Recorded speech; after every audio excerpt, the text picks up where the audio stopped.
जय श्री राम। प्रिय भक्तों, आज का टॉपिक है, अगर आपने यह एक शब्द बोल दिया तो फिर आपको किसी ज्योतिष को अपने ग्रह दिशा और जन्म कुंडली दिखाने की आवश्यकता नहीं है। आपका कोई भी ग्रह कुछ बिगाड़ नहीं सकेगा, नक्षत्र देवी देवता कोई आपका बाल बाका नहीं कर सकता।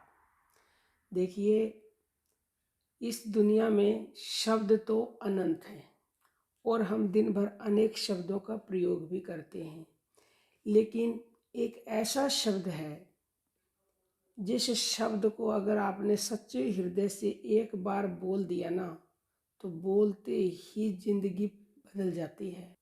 शास्त्रों में और संतों ने उस शब्द की इतनी महिमा गाई है कि जितनी कही जाए उतनी ही कम है। वो शब्द है शरणागति। शरणागति मतलब प्रभु की शरण हो जाना तन मन धन से।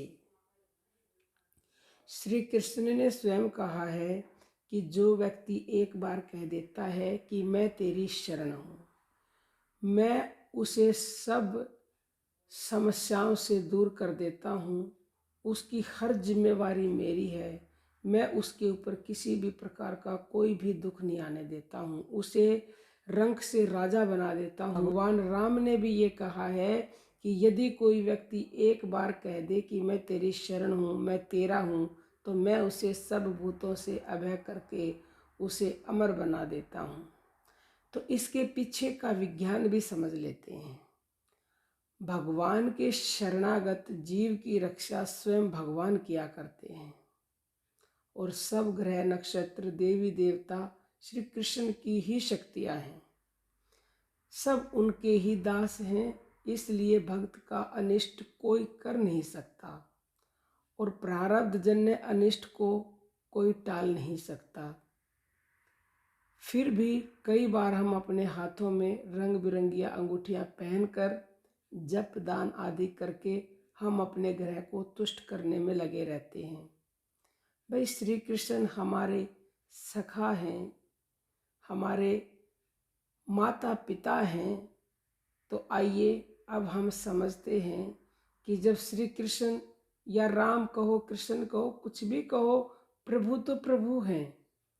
तो जब वो हमारे सखा हैं तो किस ग्रह का हमारे सर्वसमर्थ श्री कृष्ण से कैसा संसारी नाता है।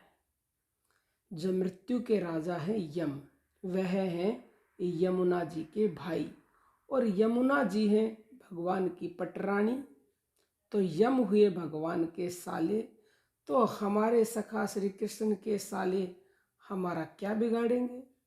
सूर्य हैं भगवान के ससुर यानी कि यमुना जी के पिता, तो हमारे मित्र के ससुर भला हमारा क्या अहित करेंगे। और सूर्य पुत्र हैं शनि, तो वह भी भगवान के साले हुए, तो शनिदेव हमारा क्या बिगाड़ लेंगे। चंद्रमा और लक्ष्मी जी समुद्र से प्रकट हुए हैं। लक्ष्मी जी भगवान की पत्नी है और लक्ष्मी जी के भाई हैं चंद्रमा, क्योंकि दोनों के पिता हैं समुद्र। तो चंद्रमा भी भगवान के साले हुए, तो वे भी हमारा क्या बिगाड़ेंगे।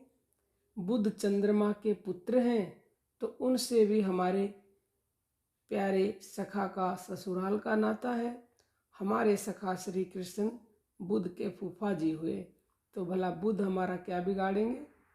बृहस्पति और शुक्र वैसे ही बड़े सौम्य ग्रह हैं, फिर ये दोनों ही परम विद्वान हैं, इसलिए श्री कृष्ण के भक्तों की तरफ इनकी कुदृष्टि कभी हो ही नहीं सकती।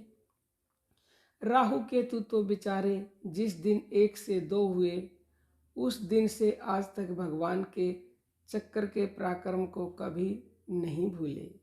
भला वे श्री कृष्ण के सखाओं की ओर बुरी नज़र से देखने की हिम्मत जुटा पाएंगे। तो अब बचे मंगल ग्रह, ये तो है क्रूर ग्रह, लेकिन ये तो अपनी सत्यभामा जी के भाई हैं।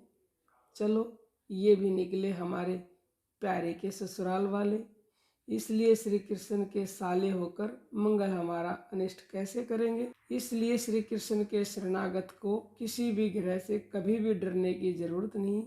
संसार में कोई चाहकर भी आपका अनिष्ट नहीं कर सकता। इसलिए निर्भय होकर डंके की चोट पर श्री कृष्ण से अपना नाता जोड़े रखिए। हाँ, जिसने श्री कृष्ण से अभी तक कोई रिश्ता पक्का नहीं किया, उसे संसार में पग पग पर खतरा है। यानी कि जो श्री कृष्ण की शरण नहीं हुआ और शरण होकर आप उनसे कोई भी रिश्ता जोड़ सकते हो, सखा का, भाई का, पिता का, वो आपकी मर्जी है। अगर रिश्ता नहीं जोड़ोगे, शरणागत नहीं होगे, तो सब घरों को अलग अलग मनाना पड़ेगा। इसलिए ठाकुर जी की शरण रहें। ठाकुर जी यानी जो भी आपके इष्ट हैं, उसी की तन मन धन से शरण हो जाएं। सच्चे हृदय से रोज बोलें, हे प्रभु मैं तेरी शरण हूँ और तू शरणागत की रक्षा करता है। अगर आप ऐसा बोलेंगे तो निश्चित ही आपका कोई दुनिया में बाल बाका नहीं कर सकता। बाकी आपकी मर्जी है। अब हम अपनी वाणी को विराम देते हैं। जय श्री राम प्रिय भक्त।